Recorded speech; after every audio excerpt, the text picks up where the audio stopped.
Hi everybody and welcome back to my channel. My name is Lizzie. Today's video is going to be about the Diary of Anne Frank. Now this is not a review at all. This is more of a thoughts, feelings, rambles. This is a book that changed my life basically and I really want to talk about it. Early last year I went to Amsterdam for the first time with my best friend and we went to Anne Frank's house. It was such an eye-opening experience. I mean, take away all the tourists, because we did have to queue for ages to get in, but we decided to go later at night so we didn't have to have too many people to distract us. But it's so surreal to walk around these walls and look at the paintings and the scribbles and the little mementos that she'd put on the wall to make her life inside a better place. It was heartbreaking, but just such a historic place, and if you ever get the chance to go, I really recommend it. It really reminds you, well, the atrocities that were happening back in the Second World War under Nazi occupation. I actually got this book in the museum as well, and it has, oh, that's my lovely little Anne Frank postcard that I got as well. Oh, upside down. It's got the little House of Anne Frank seal of approval, so this is a very special copy for me. But I actually hadn't read the diary from back to front. I had read excerpts of it, the more famous excerpts that you know, really sort of reflect the content of the book. But I never read it from start to finish, so I was like, I can't go to the House of Anne Frank and not come away with the book to read. So I read it in about 3 days after returning from Amsterdam. I could not put it down. To give you a little bit of history, if you haven't read the book, which I'll be surprised because I think most people have, or at the very least most people know about it. This is the Diary of Anne Frank, who in 1942 with her family had to go into hiding while the Nazi occupation sort of took over. So she was hiding in the back of her father's warehouse, where they had a secret annex, and they lived in cramped conditions and with each other for 2 years. There were two families in there for 2 years. It was, I mean, it's harrowing. It's a harrowing account, but at the same time, Anne, right until the very end, she is filled with hope and the excitement of a child. You see her growing up and you see her changing and dealing with things like anxiety and depression, tension, the whole adolescence in sort of this close quarters surrounded by parents and siblings and things. It's just, if this book didn't exist you wouldn't be able to imagine it. And the thing is, when you're reading this book all the way through, you know every word is true. There's no fiction here. This is not made up. This is from a girl's heart and a girl's pen who was in darkness for the best part of 2 years. It's almost like you suffocate with them. It's unbearable at points where you just sort of run out into the air, you just sort of scream and breathe in the fresh air, and they just can't. Even when it's in black and white here, it's so difficult to imagine, and it makes me sad that the world was ever like this and this was happening.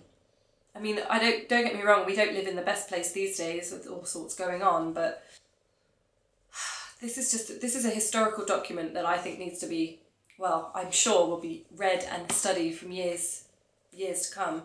But I think it's a really important reminder of what happened. You know, as we move forward into life with crazy things like technology and everything like that, holding on to our past or understanding how we got to where we got today, things like this really help and really sort of keep you grounded. It changed my life. It made me appreciate what I had, and it made me really understand what it must have been like. What it must have been like to hide in isolation at one of the most terrifying times in the world or in life.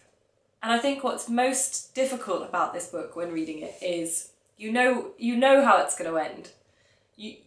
There's no happy ending, and all the way through you're wishing and hoping that maybe could it have changed? Could it have rewritten?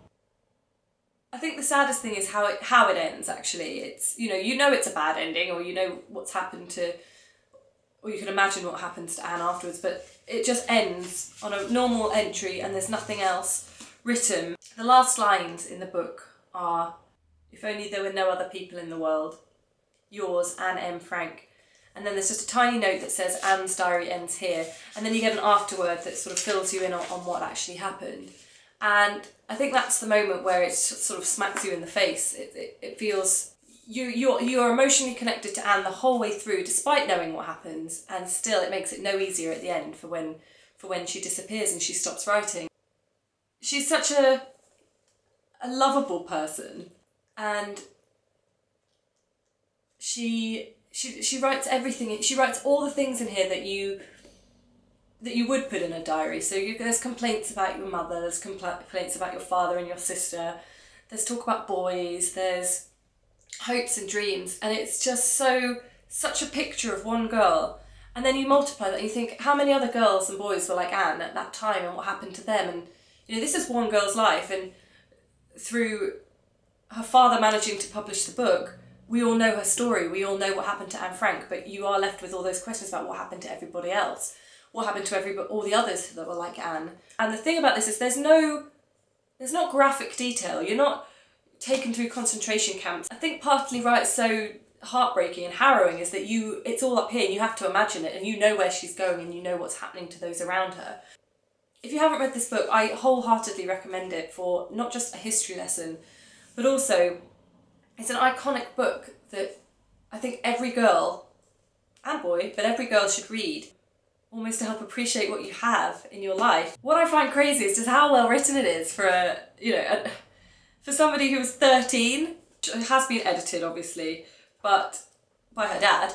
But overall, she's such a lovely girl.